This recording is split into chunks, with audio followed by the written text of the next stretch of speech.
Ladies and gentlemen, welcome back. ATR podcast. Gio Garcia here. I'm alongside Christian Mosqueda. And as you guys can see on the title, on the thumbnail, we have two very special guests. They will be on the Canelo Crawford undercard. Huge fight that was announced. A rematch, of course, is Brandon the Cannon Adams going up against Serhii Bohachuk once again, and his trainer, Trevor Sambrano. Good friends of the show. Welcome back, guys. Thanks for having us. We appreciate you. Always a pleasure, man. Can't wait for this conversation. If you guys have been a fan of the pod, you guys know that these guys have been on our podcast a few times. You guys have seen them in all the videos, so we're very excited to get this conversation started. Chris, go ahead. Oh, let me just start like Gio. I was surprised when this was announced. Obviously, the two men in front of you guys knew a little bit about this. I asked you guys before, you know, how good did it feel to finally announce this fight, and being on the such a big card like Canelo Crawford. You want to go first? Yeah, I mean, I think we've known for a while. We've known for probably close to 90 days or 75 days. Obviously, we're told like with having a non-disclosure agreement that we can't go leak it, which is good boxing sense. Especially Turkey has a habit of not letting the card go. He just doesn't leak one personality. He has a day where he has waves where he lets everybody know that's going to be on the card. So we've known, all of our loved ones have known, all of our close friends, the team. So of course, when they started to leak a couple of names that were for days earlier and not on the Canelo Crawford card, and then they'd the main three or four, I think Marco Verde had been leaked too. And they're kind of looking at us, and we're like it's going to be leaked. I swear. And then what is it? Voila, it's here. So Yeah, for me, I was they kept playing well this whole time. They've been saying the fight will take place here, but you guys gotta wait, and we're not sure. We got to get all the paperwork done and set. So you guys just keep training for this fight, but um, we'll be able to let you know all the details and information as soon as when Turkey says that we can do so. So for me, I was like, all right, man, it's just send a contract if you guys mean it. But at that moment, they was like, no, we'll send it. You just, just wait. Just know you're gonna fight. And I was like, man, it's like the hurry up and wait game. there's also other weird stuff that went on. We're not going to go too much into detail with it, but just imagine that we were told that we're having the fight, and then all of a sudden we're getting emails that are misrepresenting themselves from their organization, the promoters organization, that's saying that the fight is off and so forth. We don't know if that's from their team. I know that there were some games that had happened between Keyshawn and Dennis Berjek. I know it's kind of the same people, but it didn't. We just we just trained as usual that day. And when we talked to each other this morning, the morning that it happened, we were, just imagine, we don't know where it came from. I said, bro, we're going to continue to train as if we have a fight. Something might be going on. So there's been a little bit of games going on here and there. Nobody really gives a shit. We've been around the sport for a long time. So, And Brandon, then when you guys have, yeah, oh, good Gio. I was gonna ask Brandon. So you fought Bohachuk in 2021. You knocked him out. Was this something that you were looking for, or was it more of their team looking for the rematch? Well, I'm a fighter, so I knew eventually he would want to fight me again.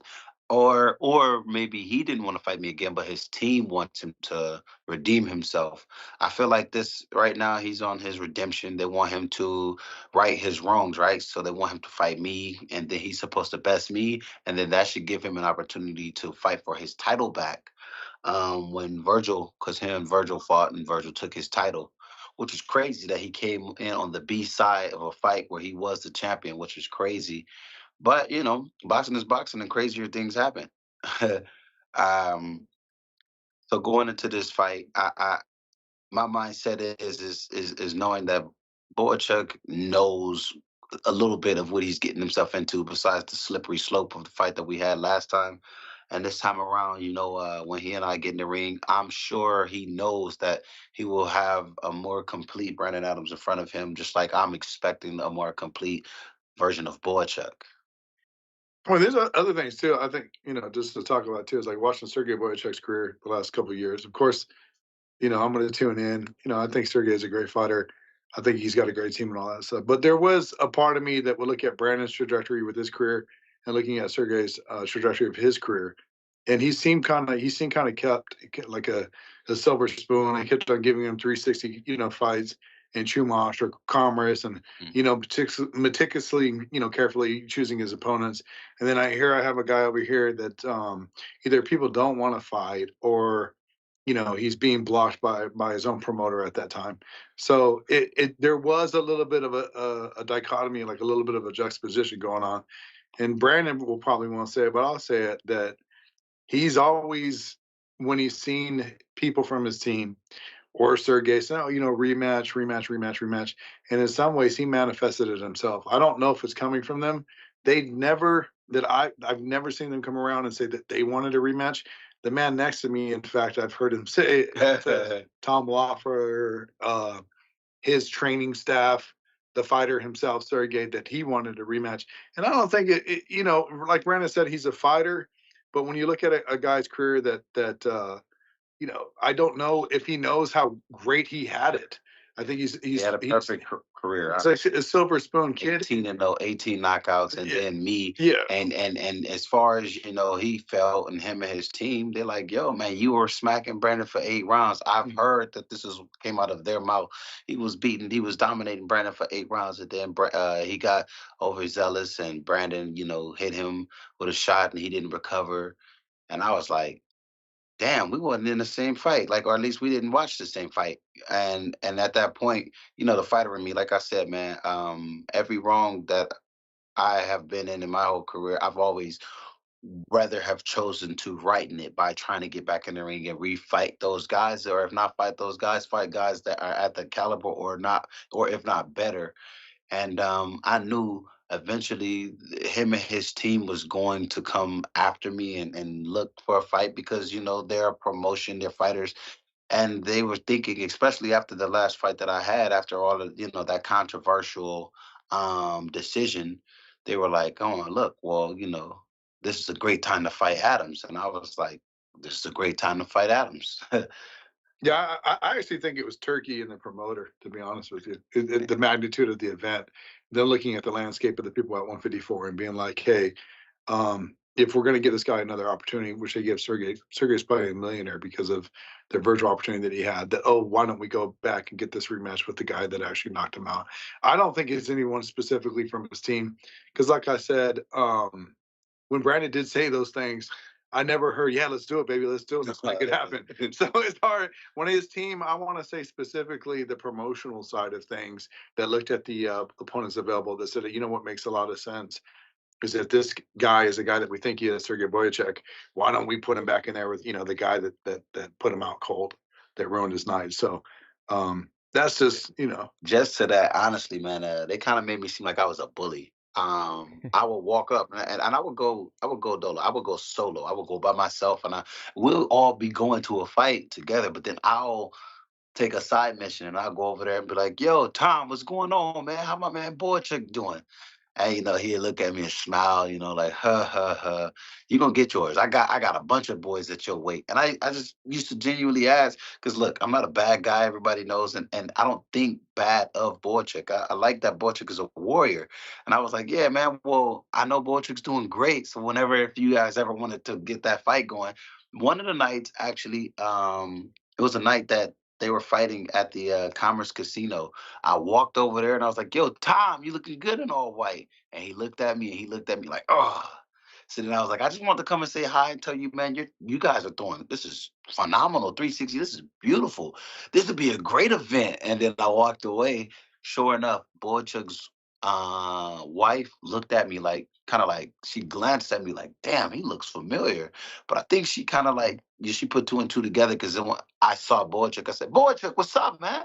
Sorry. He was like, oh, hey, Brandon. But I could tell he was like, oh, shit. Like, you could tell, he had butterflies in his stomach. And for me, it was great seeing him. I didn't think nothing of it, like, oh, shit, I know you want to whoop my ass. I didn't think anything. I just was like, yo, it's great to see you, bruh. And look, you're doing well. You got a family and everything. It's great to see you, man. Well, y'all have a great night. And don't forget, Brandon Adams is still on your list, and I know you want to get him." And I walked away, and we joked about it. It was fun, at least for me. I don't know if he laughed like "fuck him" or I don't know. But culturally, I would think because culturally, the Ukrainians like they're competitive in boxing. So he was like, "Yeah, one day I'm gonna get you," and I just walked away, didn't want to disturb anything or anybody. Yeah, I know a lot of his people. They're great people. They're definitely shout out to a lot of people's team. They're competitors, and there's nothing there. But I mean, there is. Look, as being someone that Brandon is born and raised in Watts. He's in the heart of it. From looking at someone come over here from the Ukraine, and I think for them opening up golden doors and giving opportunities to fight in places to catapult him all the way to one of Turkey's cards, and to also give him this position. I mean, he thinks that he has a chip on his shoulder in the mountains training for a rematch. First, he should ask himself, why does his team bring him to the mountains, a place where he's never been before? I know they run Baldy to prepare for Brandon. And second of all, maybe his chip isn't that big because he's had it pretty damn well his whole career. He's had it pretty planned out. So Brandon's going to come up there, bust up his plans again, and derail him. So that's where our heart is at. And no matter what, we're going to get the fight of the night. I genuinely believe that.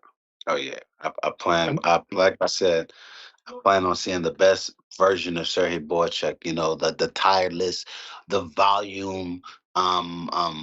Maybe he's even stronger than he was able to show the world, and maybe he's a lot faster. I'm expecting to disarm that and disrupt that version of Boychuk and show that I'm the more superior boxer and the superior fighter. and guys, I feel like this is a great fight. This is a great rematch. Like you guys said, it was appropriately presented in time to give us that shock factor. Let me rewind a little bit.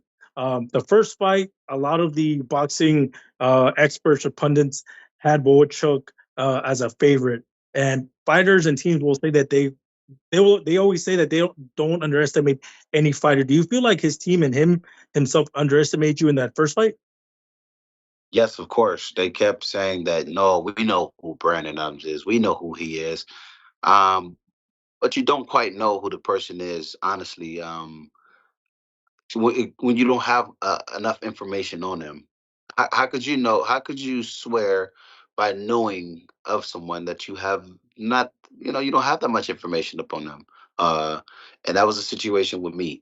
Manny Robles and I have been in Maywood together in my younger years, but what Manny Robles have seen was my development. He saw me as an amateur turning professional. I was only an amateur from the age of from pretty much like the very end of me being 19 turning 20, and I turned professional at 21. How much development would you be able to see? Or I'm not sure. I'm not sure. But whatever he saw at Maywood, he possibly, like most people who have seen me, thought that I was capped. And it's like, oh, well, no matter how good he think he is, we've seen fighters like that. And so far I've been able to produce enough to make everybody bite their words, which is extremely important to this sport and also, to myself. And obviously, this is the second match. Fighters will say they learned from the first. They're not going to overlook said opponent in that rematch. Um, you did say that you expect to see a better version of Bohachuk. You feel like you still come in with that mental edge, knowing that he knows that he's been he's laid flat on his back against you. You know what? I don't know how much of an edge it is, especially when just being truthful. I don't know how much of an edge he will come in the ring with because the moment that he found himself getting too overzealous or too anxious, he kept getting countered. So now his aggression will be tamed at this point because every time when, like I say, he was being too aggressive, he was being countered dangerously. And then if he's sitting around and allowing me to just pick him apart, what good is that going to do if I'm known for being the heavier puncher out of the two of us? So it's pick your poison kind of situation where you sit there and allow me to keep dictating and then kind of beat you down until you or your team submit, or do you try to fight back? And the harder you fight back, the more the fight becomes dangerous. the chip on his shoulder that he will have. Um, I expect a very tight guard and him coming in, extremely tight. As far as him letting his hands go, if he didn't learn his lesson from fighting guys who used me as a blueprint to beat him, then he'll relearn that all over again. There's something too I want to say is that, like, the fight with Virgil and Sergey are very close fights. I mean, I think you're talking to somebody that's watched it 20 times. And I think in the moment, the first time I watched it, I really thought that Sergey had won that night. You had the two knockdowns. But by the 20th time that I watched it, I believe that Virgil won. And when looking at the team, not to be, just to be completely honest and candid, I know the team believes that they won. And I think that there's a bit of a pattern there. I mean, there was, you know, now, obviously, Brandon Adams is coming in as the B side. He's not going to have, like the gifts that were already there for Virgil to have that performance, even to get knocked down by twice. But I'm telling you, when I'm scoring the card with a boxing mind, a boxing aficionado, I'm scoring the win for Virgil, and I'm also looking at the fact that the team didn't take accountability that they lost that fight, and they certainly didn't take accountability that they lost against Brandon the first time.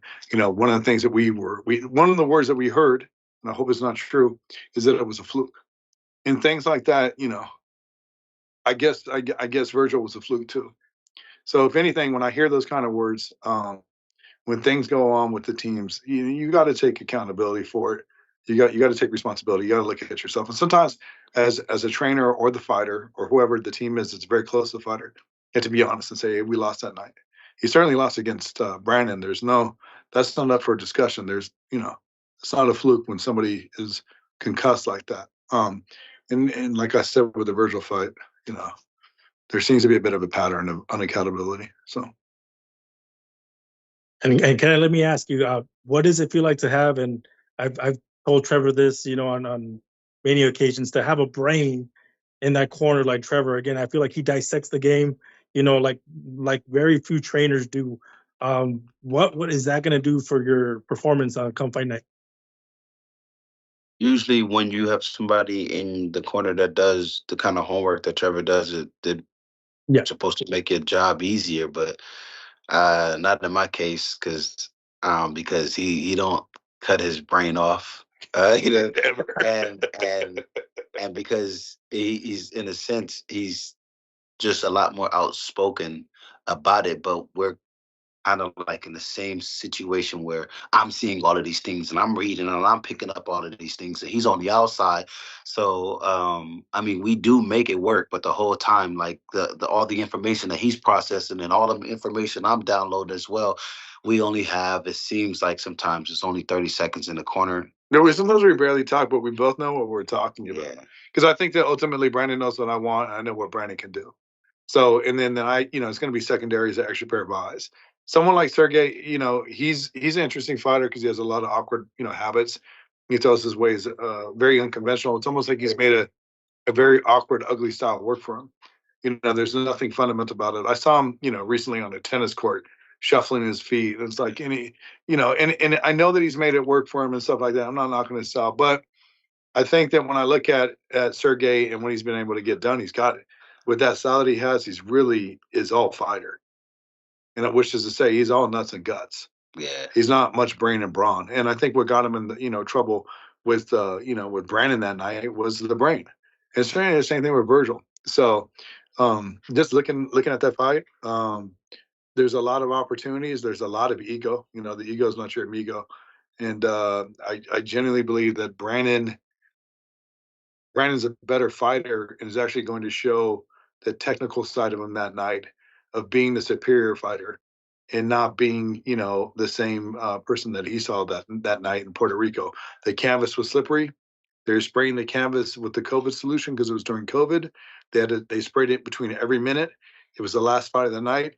You had to deal with the humidity of Puerto Rico. It was like they were on ice skates. The minute they should be worried about it that the couple times that Brandon did find his footing all night, Sergey got hurt. I mean, that should be, I know if I was a trainer, I would definitely be keeping it in mind and also seeing that he has been hurt thereafter a couple of times. Not to the extent that happened with Brandon, but yeah, doing our homework and stuff. That's our job. Manny's an incredible trainer. Manny's always been an inspiration for me. I have nothing but respect for Manny. Manny's a lot of times I've asked him questions about career path, private advice. Manny's, I believe, is like one of those guys like Freddie Roach. He's definitely the heart of Los Angeles. So Robert Garcia is another guy that comes to mind. Although I don't really get over there as much as I get over, would get over to Manny's, get over to Freddie's. Very important people in LA's landscape to be able to show up on any Monday, Wednesday, or Friday, go get work. Hats off. But the night, we're there to beat Serhii. There's no feelings about it. And I'm just doing my job as far as looking at the psychology of the team, looking at the psychology of the fighter, looking at the habits of the fighter, and so on. There's no hard feelings. It's just business. And of course, I know that job number one is just to get the W by whatever means necessary. But just thinking about it in a bigger picture, what does this fight mean for you guys?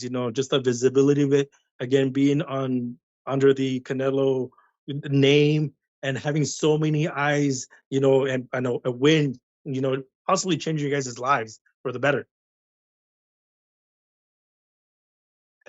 For me, I guess that haven't set in. For me, um, I've always felt, I've always felt that this is where I belong. I belong fighting in the biggest stages, on the biggest stages. Um, I've always felt like I supposed to have had a larger than life kind of situation for myself. I can't explain to you why, but maybe the reason why I've always felt like that was because of timing. Timing is paramount, and I think every time it didn't happen, it literally wasn't the time for me because I wasn't developed enough. I didn't understand what I meant to people. I didn't understand my role here on this plane. But I think this time around, I'm a lot more articulate with being able to be understood by many others. So I think this time around is more so of the time ever that I've ever needed to propel my career and do all of these great things because it's not for me. It's more so of people that come from where I come from who don't know how to believe in themselves to become something a whole lot more.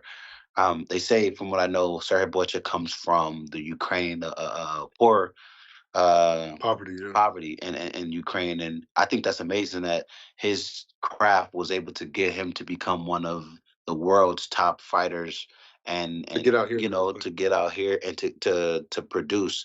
And here I am in America, where everybody wants to be a part of, and everybody is extremely talented. And I was born into the cesspool of America, the ass end of everything, and I'm able to turn around and make the absolute most of it, given absolutely nothing. Just had admiration of, and a dream, and I'm so close to actually doing that. I would think, but to some people, I've already done it. I got my own boxing gym. I'm already giving back to the youth within this boxing gym and giving the knowledge that I was given, but giving the personality to people that wasn't given to me growing up, and able to change lives positively. So I want a whole lot more, of course, so then I can return a whole lot more. So my position and my role here is to do more so I can be able to affect more positively. Yeah, this is I think my fourth or fifth Canelo card that I've had a fighter on. But I think the difference with Brandon is that I tell this to people all the time that I believe Brandon Adams is a top 10 fighter in the world, like as far as pound for pound. That that he does things that only a Bam could do, does things that only a Usyk could do, a Canelo could do, a Bud could do, in a way he can do it, and Opatai, a lot of these guys and we're not having conversations about Brandon Adams. The one thing about this card, I mean, I'm happy because I believe that he's earned this platform and things don't happen by mistake. It's also people are asking like, are you guys, are you guys nervous about this? How could you be nervous about a situation you've dreamt about your whole life, which is to be on a card of this magnitude, a card probably of the decade? This is what we're in it for. Accidents don't happen. But if anything, I'm really, really excited because I just know that he's going to put on a hell of a performance, that we're going to have a great fight that night. But not just that, that people are going to see what I get to see all the time, that he's not just a fighter, but he's actually a fighter that you can go back and look at his catalog and study his fights. He's he's a throwback. Brandon is Mike McCallum. Brandon is Chavez. Brandon is Finito Lopez. You know, Brandon is Floyd Mayweather. Brandon is all these. You know, we call him Cannon Duran. He's Roberto Duran. He's all these things. You're going to see him that night, and I think the good thing about Serhii and his team is we know that they're coming to win. You know, we know that they're coming with their all, that they are bitter about, you know, him being knocked out, as it should be. But they're also putting us in a position where people will know Brandon Adams' name more so, even though he won the Contender television show. But we want someone like Turkey to say, oh, you know, I love Brandon, and that's you know, I mean, that's why we're very excited. But I'm more excited about, look, I'm glad that obviously this is, like I said, I think this is probably the biggest card that we're going to have in a decade, right? Plus, probably since like Floyd and Canelo, or Floyd and Manny, these really huge fights. But I'm more excited because Brandon is either fight number 6 or 7 that evening, and by the time he walks out, there'll be what I imagine between 40 to 55,000 people. If 70,000 is capacity, maybe it's already filled up, you know. And those are all going to be people that are Brandon Adams fans after his fight. I promise you that. And guys, it's no secret that Gio, go for it. Yeah, I was just gonna ask Brandon, how tough was it? Because if we look here, after that Bohachuk knockout, you didn't fight for 3 years. How tough was that, man? Just to put a halt, I guess you can say, after your biggest win, to be paused for 3 years. Had a whole lot of time to think about it. uh, that was out of my hands, man. And that's the side about boxing a lot of folks don't know. Because I hear it all the time. Like, man, why he wasn't active enough? He want people to get behind him, but he ain't being active enough. Like it's the fighter's fault. Like it's on the fighter. And that just also let me know how uneducated sometimes our fans are or choose to be, because the information is easily out. You know, all it takes is just a little. Like we do zero research, and I honestly, I I think people getting to see me fight, people getting to see this, they'll learn a little bit of the story of the fact that like me not fighting, it wasn't me. It wasn't me. It wasn't my fault. It wasn't my team's fault. It was a promotional dispute. My promotion at the time just wasn't being as active as they could have been when it came to um, opportunities for me. And I'm sure if honestly, I can't even speak for them, and I won't try. I would say honestly, just moving forward, that won't be an issue anymore. That's the best thing I can honestly say. Yeah, not to reiterate too, someone like Sergey would never understand, because he was probably brought over here, by who knows, a manager they had. They were able to put him in business. He made sense for Tom because Tom had everything going on with Gennady. They saw somebody they can build up, and they really, really spoon fed this kid. And I only want to say it because in the boxing media, typically it's really hard for you guys to like see the difference between what I call the blue collar kids and the kids that can really fight, and the kids that, fight all the perfect, opponents, supposedly. They brought Brandon in there to Puerto Rico that night because they thought that, not because they thought it was, that it was Sergey's step up. They thought that Sergey was that guy. I've had other fighters spar Sergey at knockouts. I know how they see him. And, that's a whole nother conversation because I don't see him the same way.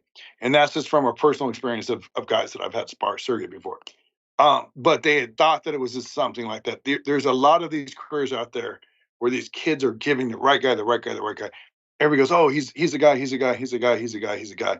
And then all of a sudden, they see him in a real fight and he's not performing. Sergey, you look at his record, there's been Virgil, there's been Brandon, and I want to say there's been Mendoza. Outside of those guys, there's nobody else that no discredit to any of his other opponents, are guys that I consider, So it's just two different sides of the coin. Boxing, everybody knows who the Silver Spoon kids are. They all know who the popular kids are at the party. But as far as the kids that really, really, really have came up the hardest way to be in the, ranked in the top 10, that, oh, that kid can't fight, or or, oh, that kid's not as good, oh, that kid doesn't want to fight anybody, or they don't know that that kid's involved with a promoter who's so damn predatory that he's literally figured out a way to take 50% of everything that he earns. Maybe Brandon earns 600,000 and he takes 250,000 or some crazy thing like that. And these things kind of happen. So for everybody else from outside, Brandon taking that 3 years off, they're like, oh, he's doing this by intention. No, there was no intent about it. Brandon wanted to fight, but I'll also say this: we had heard them say that Brandon had aged. Brandon is very much like a pickle. He's very preserved. You know what I'm saying? He's like a he's like a Hostess cupcake, except he got muscles and teeth, and he'll bite back. But the point is that he's very preserved. He's not a guy that's known for gym wars. He's a guy that's known not to be called back. You know, he's the kind of guy that when I show up with them for sparring, they're like, oh, I didn't know you were bringing that 54 pounder. I thought you were bringing your other 54 pounder and stuff like that. So, I got to be very selective on who I let him work with, because, things can go really wrong if they decide they want to pick it up. I don't know. It's as a coach, there's two different worlds. A lot of these guys are they don't know how good they have it, and not to typecast Sergey as far as his path as an amateur to get over here from the Ukraine. I'm sure that was incredibly difficult. They brought him over here for a reason, but I do believe that they've pretty much laid out the red carpet for the kid. So. And Brandon, there's no secret that the 154-pound division, is stacked. It's full of names. It's full of money fights. Talk to me about to talk about those 3 years. Just seeing all these guys get that action, and are we going to see? I don't want to say that frustration, but are we going to see some of that fire come fight night?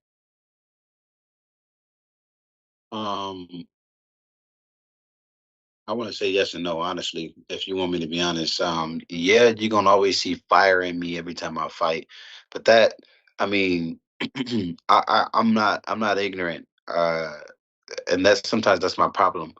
I know that it's not it's not on them. The person who has done this to me is the one I feel, I'm the one that I'm at ease, I'm uneasy with.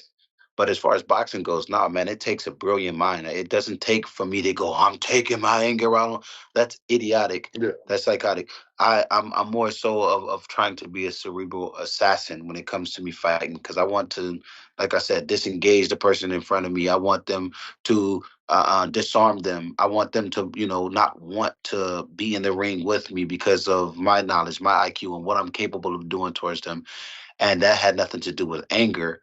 I do have the chip on my shoulder that I do have is that I started boxing relatively late, and I just want to show that, even if you started boxing late, it's not about how you started or where you started. It's mostly about how you finish, and I want to finish doing better than most guys that who started at a very young age. I know they have that pedigree, but what I have for me is resilience. My whole career has been about me being resilient. I haven't folded so far yet in my career. Nowhere in my life have I've fall short of, or I've ever given up on myself, I should say. Being in a ring I've been in the ring with a lot of Olympians. If you honestly look them up, um, from Daniel Edward, an Olympian alternative with Willie Monroe, Eugene Kiprov, um, man, it's somebody else that I Sergey's on the national team too. no. Serheii's on the national team. Varone, Yeah, Francisco yeah. Varone. I fought against a lot of Olympians, and these Olympians are representing their country as one of the baddest, what I'm saying, mofos out there. And it's just this little guy who started boxing late, who shouldn't have all of these upsides to him because he didn't, but I've done it, and I've done well with all of them. I didn't get my ass beat in none of those fights. Respectfully, I didn't get my ass whooped in none of those fights. Um, Even the fight where, like altogether, I think I fought either there was Olympians or alternatives. Even John Thompson, I got in a ring with John Thompson. I killed myself trying to make weight, but that doesn't take away the fact that he had over 200 and something amateur fights. Um, wins or losses, it doesn't matter. They all form me into what I am today. And I'm just telling you, I've been in the ring with, from all the way from Olympians all the way to guys who think they want to fight. And here I am still. The generation of fighters that I came up with, they've had success and they was able to walk away from the sport. Um, you look at the guys like Swift Hurd, J Rock, um, Tony Harrison, the Charlos, like we all came up around the same time. Honestly, I mean, they've had some better success, or I'm not counting or measuring their success because just because they got paid more doesn't mean mentally they're free. I don't know it. I don't know those guys personally like that, but what I'm saying is you've heard their names a lot more than you heard mine because of the promotional standpoint of things. But because of that, I had to make sure that I was grinding, I was training and developing myself for when I do get those opportunities. And I know every time I do get those opportunities, you're going to be against stiffer opponents. Um, because I don't have the luxury of having people kind of present me as a beautiful flower. No, Yeah, he's B-side Brandon Yeah. for heaven's sakes. Even when we think we have an A-side, position, he's you know what I'm saying? He came in all the time as the guy that was that nobody gave him a soft look. I don't think that like B-side Brandon. like you can't. No one has ever given him a soft look. Barone certainly wasn't a soft look. He's an incredible fighter. Yep. I thought he beat Jahai Tucker on Top Rank. They gave him a draw. I had to study tape on the sucker. I had a lot of shout out to Pedro over at Churchill. This guy's a monster. Trevor, be careful. Yada yada yada. We're hearing rumblings that they're going around. He's my boy. That Barone's going to go in there. I'm hearing about him handling business at Robert Garcia's doing his thing. I'm hearing about asking around in San Diego. This kid's in TJ. He's a monster. Brandon goes in there. He shows Verone showed a hell of a fight, but ultimately got beat. And I have nothing but love. But here's a guy that they're not. Oh well, he must not be the guy. They fast forward. He just stopped Vladimir Hernandez. I'm going to be a fan of Verone because I'm generally gave Brandon a great fight. I just watched the fight the other day. Yeah. I did everything he was supposed to do. Everything he's supposed to do. Strategically, Smart, knew how to tie up, tie use me his up, head, do everything he a little possibly dirty, just all kinds of shit. I respected that. And during the fight, I was like, fight, come on, vamos. He was like, he looked at me like wink, like that. So I'm here to win, and I respect that. It's hard because not to reiterate this again, but like someone like Sergey, and then sometimes you get caught up in your own bullshit, and we can all do that. We do this in our own life. It might be a flat tire that the thread has gone on it, and you continue to drive on that tire, and it blows up on the freeway, and you're sitting there scratching your head, and you don't have any way to replace the tire. You got to call AAA or something. We can get caught up in our bullshit. I generally do. I think Sergey's a great fighter. There's nothing that Sergey is going to bring that night that I think is going to be an issue. I know that he's in incredible shape, but if shape meant that you're a great fighter, then all the cross country guys would be, USA boxing champions and world champions. So that's just generally how I look at the fight, and that's where I'm at with it.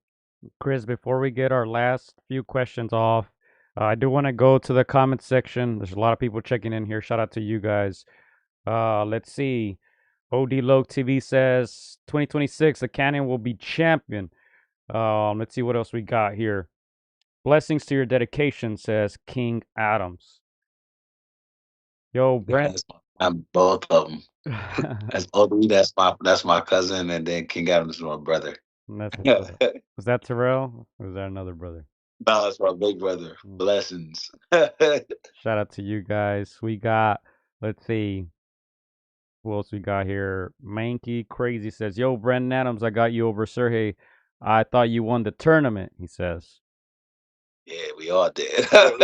We're not. I'm glad we're not talking about the tournament, but at the end of the day, OTX and you lost one. Yeah. And guess Back what? on The like best thing that the story of WBC a did an champion. incredible shout outs to the WBC after that. Yeah, they They did us an incredible I'm not gonna say favor, they did what was right by ranking Brandon number 13th with the WBC, I'm sorry, and ranking that guy that I'm not gonna say his name because he likes to hit people in the balls, cats. Anyways, rank him number 14.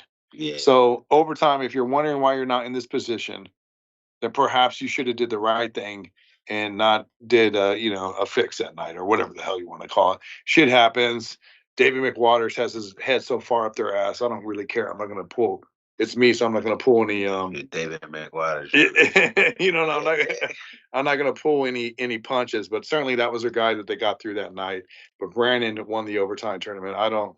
Not to mention that it's repeatedly low blows. I'd actually counted 33 or 34 of them. So, but guess what?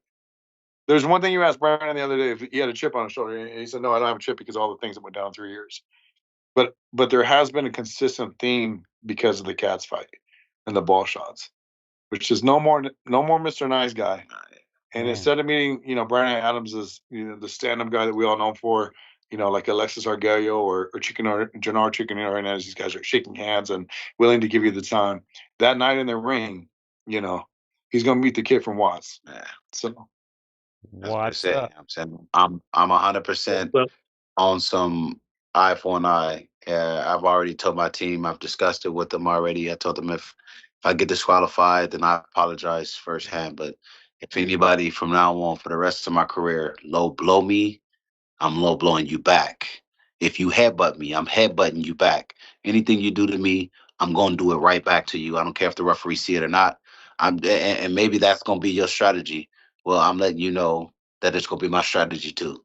Doesn't matter. I don't care. We're all top fighters. We've all done this enough. We're all professionals. I've never done it. Referees usually always are on my case because I look, I look that part. I look like, oh, you got the broad shoulders, you look muscular, you're the one who's doing this. Or the first fight they get to tell Brian to stop, to stop holding it. Yeah. Sergey, he wasn't holding. Well, what I hold the guy that I'm the one who's punishing. Yeah, So moving forward from now on, referees just gonna have to do a better job at doing whatever they're doing. I'm not there to tell the referee how to do their job.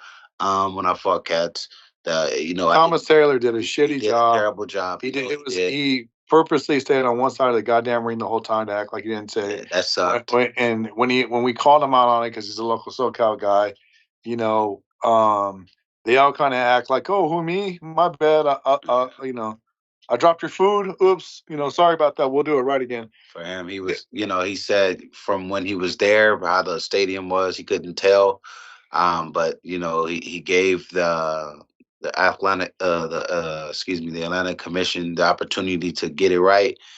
They didn't look into it, so everything was dropped. And for me as a fighter, I go, damn, bruh, this is a side of boxing that nobody wants to be on. Like, just give us the opportunity to get back in the ring again. But nonetheless, it happened. It's a thing in the past. If It's also, I mean, blessings come in weird places. Like it's almost God.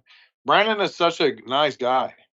You could stop Brandon, and people recognize him all the time and give me the grocery store. Oh, Brandon, and he's gonna give you 20 minutes. He might even mess around, like an old timer, act like he's shadow boxing with you. Might even buy you a Butterfinger. You really don't know. He's that type of guy. But I think that they take his kindness for a weakness. And when I say that, maybe it's not a plan that I liked. I believe they won that fight. I believe that we got screwed over. But if anything that got taken over from it, that has been consistent theme and sentiment, is that this never again. It's not going to happen again.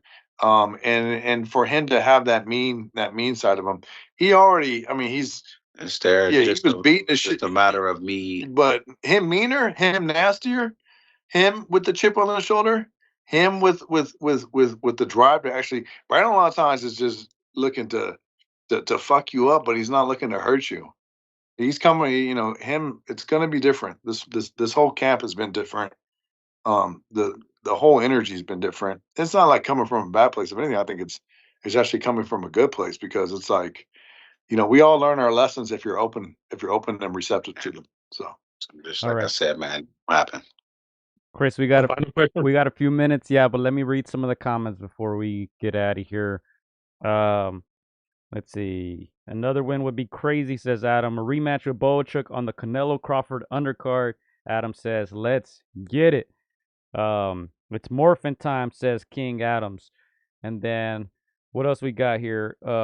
Mankey says, Brandon and Trevor, do you think Brandon needs a KO to win? Shit. Probably, to be honest with you. But or it cannot I don't think it has to come in the form of a KO. I'm gonna be honest with you. And first of all, we know the ring is 20 by 20. We called, and that's all that shit. I like at first there was rumors it was 24 by 24. Um, I don't, yeah, I don't really give a fuck. I'll just say it. I believe that Brandon can stop Sergey. That the team can actually intervene. There's so many holes in this guy's. This guy, the Brandon that they fought that night was crippled because of the canvas. He had to be the Mayweather Brandon and move and feint a lot and try to find his position, find the jabs, and then when he would get you, let a couple through and then gain out. Clear his distance out and take you for a walk and shit like that. Just because it was so hard. The Brandon that he's going to get that night. Um, expect to see a sharper version of what beat him in his last fight, or not with the Fox fight, with the fight with Virgil. So just like how he got, I believe Brandon Adams is a hell of a puncher. Um, I genuinely believe that the team is. It might, yeah, yes, because there's so many politics involved, yes, but I also genuinely believe in my heart that Brandon can stop him, or that the team will actually, end up on the stool and wanting to stop the fight just for the welfare of their fighter. There's also a lot of rumors about Sergey. Sergey touched a lot of goddamn money from what I heard, and he started a party. It's a small world. We live in LA. We know that he made 160 pounds for his last fight, that he missed weight by 6 pounds. You can look at Box Rec. We know that went down at the last day. There's, money changes the guy. 2 or 3 million will change it. So, we're there to do our thing. Maybe he wants. I don't know how I would act with 2 or 3 million. That's why they got him in the mountains. Let's not bullshit each other. So we're all gonna see. Hey, my last And back, question, Chris. My last question. You're on the biggest card of the year, as Trevor said, one of the biggest cars probably within the next 10 years. What do you guys think about that main event, Canelo Crawford? I just want to see a good fight. To be honest, if you Come asking on, me, Cannon. Come on, Cannon. I'm being for real. I'm being for real. I want first and foremost, I want to outdo everybody. I want to put on the best performance, and then I want to see if the main event is going to outdo what I plan to do. So that's it. yeah, Man, that, I that was I that was lived pretty on much my Canelo's. question. But Yeah, I lived on Canelo's ranch for 2 months. I'm very close to the Canelo team. I've been in a couple camps with them. You know, listen, I don't think a lot of things I think that Bud does, is particularly with his distance, Canelo is acutely aware of, and just like Bud will be acutely aware of Canelo. Um, I believe it to be a very, very much a chess match. Bud, I think, is a good enough of a fighter with good enough movement and good enough, range and distance and disciplines with all that he puts himself in positions where he's either trying to steal rounds, which is something that Brennan actually. It's almost like I'm parroting what he said earlier today, although he's not going to let it out right now. Or that he gets himself out of a position of danger. I see the fight. I actually see the fight kind of maybe being a draw, and that's just because they're both very, very, very good fighters. And in order for Canelo to look his best, he's going to need Bud to fight him. If Bud makes a mistake and is really inside of his ego and really believes himself to be a great fighter, a generational fighter, a fighter that can actually, unseat Canelo from like the top, the king of the last decade, definitely the king earner, king everything, right? Multi-divisional champion, and decides that he's going to go out there and wants to be undisputed. I think that Bud could get himself in a position where he gets stopped. They make weight classes for a reason. If you've people think, oh, if you've Canelo's been 168, gone all the way up to 75. He's been that size of a man now for easily 6 years. His tendons, his ligaments, his muscles, his bone density, his head getting used to taking all those shots. If they think in their wildest dream that Lester Martinez is hitting anything like Canelo Alvarez in preparation in Bud's camp, they're out to lunch. So Bud could win the fight if he plays it safe, neutralizes more, thinks of his range, picks his positions to get off, just like Bivol did. He might even be able to do something else. But if he makes a mistake and fights Canelo Alvarez and really thinks he's a guy, I think he gets stopped. All right, Chris, we got about 30 seconds before they cut us off from the air. I just want to thank you, Brandon. Thank you, Trevor. Congrats on this big opportunity. You deserved it. 36 years old. Man, never stop believing. So congrats to both of you guys. We wish you the best. We'll be rooting for you. And thank you guys for joining us. Last words. You guys get the last words. We're going to give you the fight tonight. Hey, Sam. Shout Mr. Rubs, please follow them. Hit the subscribe button. Yes, sir. Shout out to everybody who tuned in live, man. We appreciate you guys. Shout out to all you guys who will be watching the replay. Much love, man. Shout out to you guys. Peace. Thank you. Done.